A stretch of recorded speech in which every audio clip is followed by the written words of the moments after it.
ไม่สุงค่ะเมื่อในเป็นวันที่4เดือนธันวาคมที่1ปี2026เป็นวันติดในตอนในข่าวใส่หมอหอมมีข่าว2ตอนที่มาเปิ้นเผาค่ะอ้อตอนที่1ค่ะอเมริกันบอกลัดคอความเกี่ยวกับเรือหลวงเมืองโฮมตุ๋มข่าวเที่ยงตอนหนึ่งค่ะก้นเมืองโฮมตุ๋มอันมีไว้อยู่ดีเมืองเกาะกงเทพนั่นพ่องย่ำมื้อเหลียวคบทบตั้งอย่าเพิดเย้าก็เปิดว่าเอาตั้งปรับค่าเมืองพาสปอร์ตเสกว่าซื้อวัดขี่รถไฟอำไลเย้าในค่ะอ้อ อ่อนตั้งเปิ้นได้แต่ก็เฮาค่ะมาถ่อมด้วยข่าวโหในอ่อนตั้งค่ะวันมื้อในเป็นวันรอดแล้วเซาขอเมืองโฮมตุ่มค่ะเนาะอยู่ดีมาโกรูบิโอพ้องลงฝ่ายนอกเมืองอเมริกันไล่หมอกลัดคอความว่าอเมริกันนั่นจุกมันปั่นแฮ้งก้นวันก้นเมืองโฮมตุ่มเปอตาให้ป้อไหลมีม้าอนาคตอันกัดเยียนนิ่มเศร้าเพ่งเป้งแลขึ้นใหญ่ใหม่สูงนะคะ อเมริกันมีลองไม่อกไม่ใจได้ที่ว่าเกี่ยวเลยลองเงาลายอันเกิดขึ้นเป็นที่ในเมืองโฮมตุ๋ม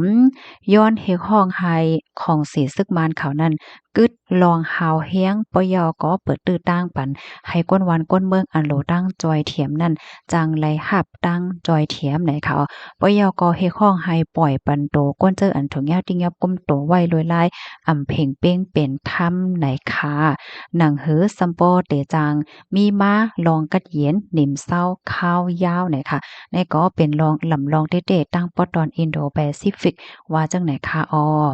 ในวันเมื่อในเตเลยว่าเป็นวันขอบ78ปีค่ะเนาะวันรอดแล้วเศร้าขอเมืองโฮมตุ้มไหนค่ะหรือไสนั่นก็อันเป็นล่มต่างออสเตรเลียอันมีไว้อยู่ดีตากงไหนก็ไล่หมอกลาดขอความในตื้อตังวันเหมือนในเหมือนกันไหนค่ะเนาะ ตั้งฝ่ายร่วมต่างออสเตรเลียเนี่ยก็ลาดว่าเตจุกมันกำเทียมปันแห้งก้นเมืองคมตุ้มกว่าหนังหือปอเตไหลมา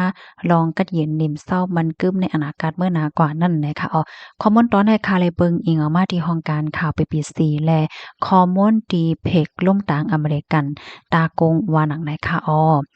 ค่ะลูกดีข่าวง่าโหในเสแลกำในเดย้อนอ่อนเอาพี่น้องค่ะมาถ่อมด้วยข่าวแทงโหนึงในเนาะ อันนี้ก็เรียกว่าเป็นข่าวใหญ่ดอนดาพี่น้องก้นเมืองคมตุ้มอันมีไว้อยู่ที่เมืองเกาะกรุงเทพว่าจังไหนคะ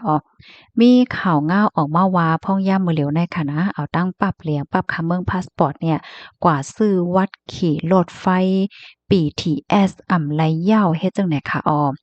ตั้งเอาเมื่อวันที่30เดือนธันวาคมที่12ปี2025มานั่นน่ะค่ะมีก้นเมืองคมตุ้มทลายก่อค่ะเนาะก็ไล่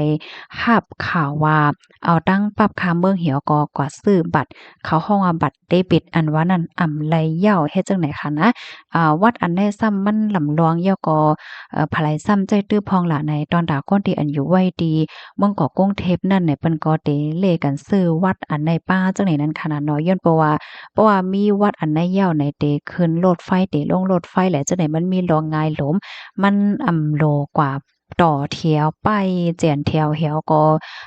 ซื้อว่าสังว่าเฮ็ดจังได๋นั้นขนาดเนาะเลอเซนั่นไหนก็กาขันมันก็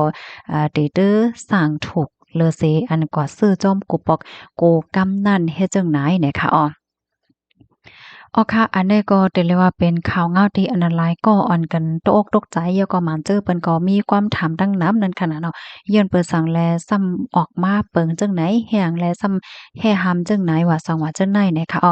บัตรเดบิตอันว่าในเหลือเสว่าจ่ายขี่รถไฟเหย้าเนี่ยค่ะเนาะมันไหนก็ซ้ำจางกว่า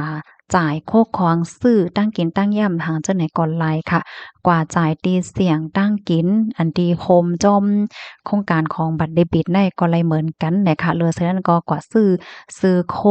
เสียงอันที่เปิ้นเข้าโฮมหังเฮ็ดจังไหนก็ไล่ป้าเทียงค่ะเอากว่าซื้อโตหนังกว่าด้วยจึงโรงหนังโรงหังเฮ็ดจังไหนก็